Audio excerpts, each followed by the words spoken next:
জেনপাস Yuji counselling 2024 এর জেনপাস Yuji counselling ইতিমধ্যে কিন্তু চলছে। অলরেডি প্রথম রাউন্ডের কাউন্সিলিং শেষ হয়ে গেছে এবং সেকেন্ড রাউন্ডের কাউন্সিলিং এর কিন্তু শেষ দিন আজকে। আজ হলেই কিন্তু জেনপাস ইউজি কাউন্সিলিং এর সেকেন্ড রাউন্ড কিন্তু শেষ হয়ে যাবে এবং তারপরে জেনপাস ইউজি কাউন্সিলিং এর একমাত্র শেষ সম্বল বাকি থাকবে, সেটা হলো মপ আপ রাউন্ড। এই মপ আপ রাউন্ডই হলো জেনপাস ইউজি কাউন্সিলিং এর শেষ রাউন্ড, থার্ড রাউন্ড বা শেষ সম্বল। আজকের এই ভিডিওতে এই গুরুত্বপূর্ণ মপ আপ রাউন্ড নিয়েই কিন্তু সমস্ত আলোচনা করব। সব খুঁটিনাটি জিনিস জানাবো মপ আপ রাউন্ড সম্বন্ধে, আর জানাবো যে কাদের মপ আপ রাউন্ডে অতি অবশ্যই বসা উচিত আর কাদের বসা উচিত নয়, সেটা নিয়েও কিন্তু আলোচনা করব। স্কিপ না করে পুরো ভিডিওটি ভালো করে দেখো, ভালো লাগলে একটা লাইক করে দাও, চ্যানেলে নতুন হলে এখনই চ্যানেলটিকে সাবস্ক্রাইব করো আর আমাদের পাশে থাকতে একদমই ভুলো, কারণ আমরা জেনপাস ইউজি কাউন্সিলিং এর একদম প্রথম থেকে কিন্তু তোমাদের গাইড করে চলছি। এই যে মপ আপ রাউন্ড, তোমরা এটুকু নিশ্চয়ই জানোই যে জেনপাস ইউজি কাউন্সিলিং এর প্রথম রাউন্ড এবং সেকেন্ড রাউন্ড হওয়ার পরে বিভিন্ন কলেজের যে সমস্ত সিটগুলো ভ্যাকেন্ট রয়ে যায় বা খালি পড়ে থাকে, সেই সমস্ত সিটগুলো নিয়ে করে কিন্তু শুরু হয় মপ আপ রাউন্ড বা থার্ড রাউন্ড। এই থার্ড রাউন্ডকে মপ আপ রাউন্ড বলা হয় এবং এই মপ আপ রাউন্ডের সাথে কিন্তু প্রথম এবং দ্বিতীয় রাউন্ডের কোনো লিঙ্ক থাকে না। এই মপ আপ রাউন্ড তোমাকে নতুন করে প্রথম থেকে রেজিস্ট্রেশন করতে হয়, নতুন রেজিস্ট্রেশন করে নতুন চয়েস ফিলিং করে এই মপ আপ রাউন্ড কিন্তু হয়। এই মপ আপ রাউন্ডের কিন্তু কোনো আপগ্রেডেশন থাকে না, এই মপ আপ রাউন্ডের পরে কিন্তু কোনো কিছু থাকে না, মপ আপ রাউন্ডটাই শেষ। সুতরাং তুমি রেজিস্ট্রেশন করলে, তারপরে নতুন করে চয়েস ফিলিং করলে, তারপরে তোমার রেজাল্ট বেরোলো, তোমার রেজাল্টে যদি কোনো কলেজ অ্যালোটেড হয় তাহলে তোমার কাছে অপশন থাকবে সেই কলেজে ভর্তি হওয়ার অথবা না হওয়ার।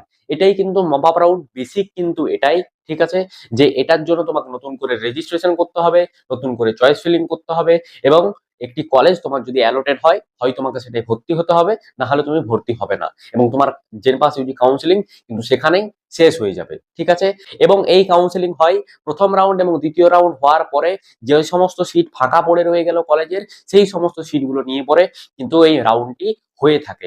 এরপরে তুমি জেনে নাও যে কাদের অতি অবশ্যই মপ আপ রাউন্ডে বুঝতে হবে। যে সমস্ত স্টুডেন্টের সেকেন্ড রাউন্ড পর্যন্ত কোনো ভালো কলেজ অ্যালোটেড হয়নি, সেই সমস্ত স্টুডেন্টের কিন্তু অতি অবশ্যই মপ আপ রাউন্ডে বসা উচিত, কারণ এটা তোমার ভবিষ্যতের প্রশ্ন। সেকেন্ড রাউন্ড পর্যন্ত যদি তুমি ভালো কলেজ না পেয়ে থাকো তাহলে জোর জবরদস্তি কোনো কলেজে ভর্তি হয়ে লাভ নেই। যদি তুমি একটি ভালো কলেজে ভর্তি হতে না পারো, হতে পারে সেই কলেজটি তোমাকে একটি ভালো আউটকাম নাও দিতে পারে। একটি ভালো কলেজে ভর্তি হওয়া মানে আগামী দিনে অনেক সুবিধা বাড়তি পাওয়া। সুতরাং সর্বদাই চেষ্টা করা উচিত একটা ভালো কলেজে ভর্তি হওয়ার জন্য।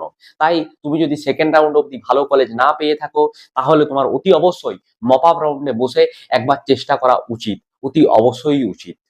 এই বছরের যে mop up round জেনপাস Yuji counselling 2024 এর মপ আপ রাউন্ডের রেজিস্ট্রেশন কিন্তু 27 তারিখ থেকে শুরু হচ্ছে।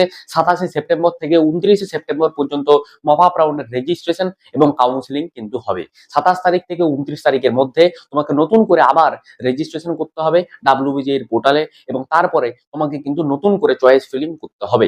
তোমার র্যাঙ্ক অনুযায়ী, তোমার ইচ্ছা অনুসারে তুমি চয়েস ফিলিং করবে এবং 29 তারিখেই কিন্তু তোমার চয়েস লক হয়ে যাবে। এরপরে 1 তারিখে 1লা অক্টোবরে তোমার রেজাল্ট বেরোবে। প্রথম মপ আপ রাউন্ডের রেজাল্ট তুমি দেখতে পেলে তোমার যে কলেজ অ্যালোটেড হলো সেই কলেজে তুমি কিন্তু ভর্তি হতে পারবে। ঠিক আছে, এবং এই মপ আপ রাউন্ডের কিন্তু কোনো আপগ্রেডেশন নেই, তোমাকে হয় ভর্তি হতে হবে না হলে তুমি ভর্তি হবে না। ঠিক আছে, আর মপ আপ রাউন্ডে তোমার যে কলেজ অ্যালোটেড হলো, যদি তুমি সেই কলেজে ভর্তি হতে চাও তাহলে তোমার সময় রয়েছে 1 তারিখ থেকে 4 তারিখ। 1লা অক্টোবর তোমার রেজাল্ট বেরোলো, তুমি দেখলে তোমার কোন কলেজ অ্যালোটেড হয়েছে, তুমি সেই দিন যেয়ে করেও ভর্তি হতে পারো বা 4 তারিখের মধ্যে যে কোনো একদিন যেয়ে পরে ভর্তি হতে পারো। সময় থাকবে 1 তারিখ, 2 তারিখ, 3 তারিখ এবং 4 তারিখ। এই 4 দিন মাত্র সময়, তার মধ্যে 1 তারিখে তোমার রেজাল্ট বেরোচ্ছে, তো তুমি ধরে রাখতে পারো যে 2 তারিখ, 3 তারিখ এবং 4 তারিখ, 2রা অক্টোবর, 3রা অক্টোবর এবং 4ঠা অক্টোবর, এই 4 দিন তোমাদের সময় থাকবে ভর্তির জন্য মপ আপ রাউন্ডের অ্যালোটেড কলেজে। ঠিক আছে, আর তুমি যদি ভর্তি হতে চাও তোমার কোন কোন ডকুমেন্ট জমা দিয়ে তোমাকে ভর্তি হতে হবে মপ আপ রাউন্ডে, সেটা নিয়ে আমার একটা ভিডিও অলরেডি বানানো আছে, আমি আই বাটনে লিংক দিচ্ছি, ক্লিক করে সেই ভিডিওটা দেখো। সেখানে পরপর বলে দেওয়া আছে যে কি কি ডকুমেন্টস লাগবে ভর্তির জন্য। তো সেটা দেখলে তুমি বুঝতে পেরে যাবে। যদি তোমার ডকুমেন্ট তৈরি করাও থাকে একবার মিলিয়ে নাও। ঠিক আছে, খুবই ছোট্ট একটা ভিডিও, আই বাটনে লিংক দিচ্ছি, ক্লিক করো, ভিডিওটা দেখো, মিলিয়ে নাও যে ডকুমেন্ট গুলো রেডি আছে। তো অনেক স্টুডেন্টের মধ্যে প্রশ্ন থাকে যে প্রথম রাউন্ড এবং সেকেন্ড রাউন্ডের মধ্যে কোনো একটা রাউন্ডে যদি আমি ভর্তি হয়ে যেয়ে থাকি তাহলে কি আমি থার্ড রাউন্ডে পার্টিসিপেট করতে পারবো নতুন করে রেজিস্ট্রেশন করে? তো উত্তরটা হচ্ছে না, তুমি যদি জেনপাস ইউজি কাউন্সিলিং 2024-এ পার্টিসিপেট করেছো, তুমি যদি প্রথম রাউন্ড অথবা দ্বিতীয় রাউন্ডে কোনো একটা কলেজে ভর্তি হয়ে গেছো, তাহলে তুমি কিন্তু থার্ড রাউন্ডে আর পার্টিসিপেট করতে পারবে না। তোমার কাউন্সিলিং ওখানেই শেষ হয়ে গেছে, তোমার জন্য আর কাউন্সিলিং পোর্টাল নেই, তুমি কিন্তু আর কাউন্সিলিং করতে পারবে না। এটা শুধুমাত্র সেই সমস্ত স্টুডেন্টই ভর্তি হতে পারবে যারা এখনো পর্যন্ত জেনপাস ইউজি কাউন্সিলিং এর আন্ডারে ভর্তি হয়নি, তাদের জন্যই এটা কিন্তু ওপেন রয়েছে।